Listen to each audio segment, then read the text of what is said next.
तो एग्जाम का टाइम आ गया है और थोड़ी टेंशन तो होती ही है, लेकिन घबराने की कोई जरूरत नहीं है। आज हम करने वाले हैं एक जबरदस्त फटाफट रिवीजन, वो भी सीधे एक टॉपर के हैंड रिटन नोट से। इसमें एनसीईआरटी और बिहार बोर्ड का पूरा सिलेबस कवर हो जाएगा। तो चलो बिना देर किए शुरू करते हैं। हमारा पहला और सबसे जरूरी चैप्टर है जैव प्रक्रम। इसमें हम जल्दी से उन 4 मेन सिस्टम्स को समझेंगे जो किसी भी जीव को जिंदा रखते हैं। समझ लो कि ये जिंदगी की मशीन के 4 सबसे जरूरी पुर्जे हैं। अच्छा, अब डाइजेशन की बात करते हैं। देखो, प्रोसेस मुंह से ही शुरू हो जाता है। हमारे लार में जो अमाइलेज होता है वो स्टार्च को तोड़ना शुरू कर देता है। फिर खाना पेट में पहुंचता है, जहां पेप्सिन प्रोटीन पर काम करता है, लेकिन उसे काम करने के लिए एसिडिक माहौल चाहिए। और आखिर में लिवर से निकलने वाला पित्त-रस फैट यानी वसा को छोटे छोटे टुकड़ों में तोड़ देता है, ताकि उसका पाचन आसानी से हो सके। देखो, श्वसन का मतलब सिर्फ सांस लेना और छोड़ना नहीं होता। इसका असली काम है हमारी कोशिकाओं के लिए एनर्जी बनाना। जब ऑक्सीजन की मौजूदगी में श्वसन होता है, जिसे वायवीय श्वसन कहते हैं, तो ये माइटोकॉन्ड्रिया में होता है और इससे बनती है ढेर सारी एनर्जी, जिसे हम एटीपी कहते हैं। ये हमारी बॉडी की एनर्जी करेंसी है। और हाँ, हमारे खून में हीमोग्लोबिन एक सुपर हीरो की तरह है, जो ऑक्सीजन को हर कोशिका तक पहुंचाता है। अब बात करते हैं ट्रांसपोर्टेशन की।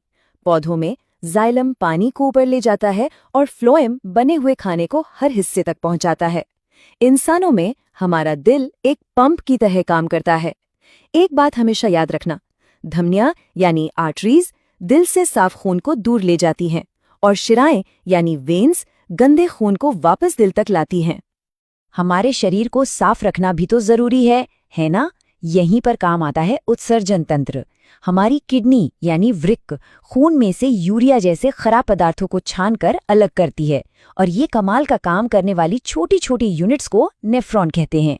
जैसा कि आप इस डायग्राम में देख रहे हैं, नेफ्रॉन ही किडनी की असली जान है, उसकी संरचनात्मक और कार्यात्मक इकाई। तो सवाल ये है कि शरीर के ये सारे सिस्टम एक साथ मिलकर इतना सटीक काम कैसे करते हैं? इसका जवाब है नियंत्रण और समन्वय में।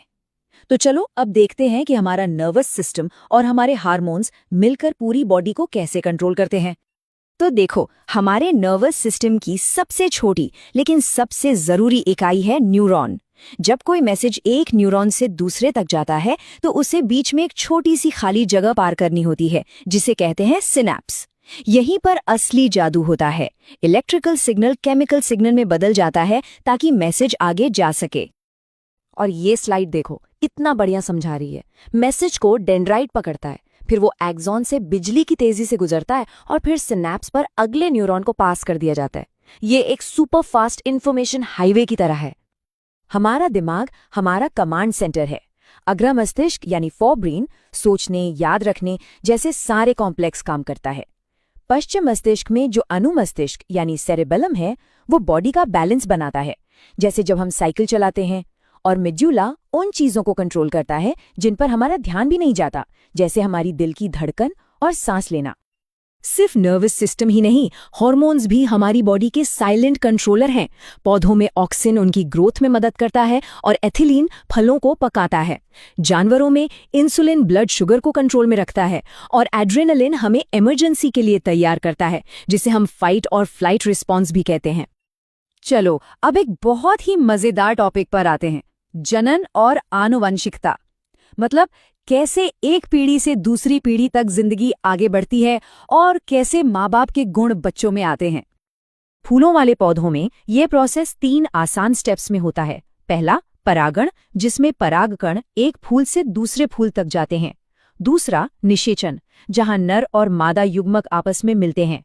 और आखिर में निषेचन के बाद अंडाशय फल बन जाता है और बीजांड बीज में बदल जाता है। आनुवंशिकता के कुछ गोल्डन रूल्स हैं जो एग्जाम में अक्सर आते हैं। मेंडल का 3:1 रेशियो याद रखना। इंसानों में बच्चे का लिंग पिता के Y गुणसूत्र से तय होता है, माँ से नहीं। और जीन वो सबसे छोटी इकाई है जो गुणों को एक पीढ़ी से दूसरी पीढ़ी तक ले जाती है। ये पॉइंट्स बहुत जरूरी हैं। अच्छा, अब तक हमने शरीर के अंदर की बात की। चलो अब थोड़ा बाहर की दुनिया को देखते हैं, यानी हमारा पर्यावरण। हम देखेंगे कि एक इकोसिस्टम में एनर्जी कैसे बहती है और हमारा उस पर क्या असर पड़ता है। ये समझना बहुत जरूरी है कि खाद्य श्रृंखला में एनर्जी का बहाव हमेशा एक ही दिशा में होता है, प्रोड्यूसर से कंज्यूमर की तरफ, और हर लेवल पर सिर्फ 10% एनर्जी ही आगे जाती है। इसे 10% का नियम कहते हैं। एक और बड़ी बात है ओजोन लेयर, जिसे CFCS नाम के केमिकल्स बहुत नुकसान पहुंचा रहे हैं। ठीक है, तो हमने लगभग सारे जरूरी टॉपिक्स को रिवाइज कर लिया है, लेकिन अब मैं आपको बताने वाला हूं एग्जाम में सफलता के लिए सबसे जरूरी, सबसे पावरफुल टिप। और वो टिप ये है, हमेशा याद रखना, सेल्फ स्टडी ही सबसे अच्छी स्टडी है। ये नोट्स, ये रिवीजन सब आपकी मदद के लिए हैं, लेकिन आखिर में आपकी खुद की मेहनत ही रंग लाएगी। आपके एग्जाम्स के लिए बहुत बहुत शुभकामनाएं। मुझे पूरा यकीन है कि आप सब बहुत अच्छा करेंगे।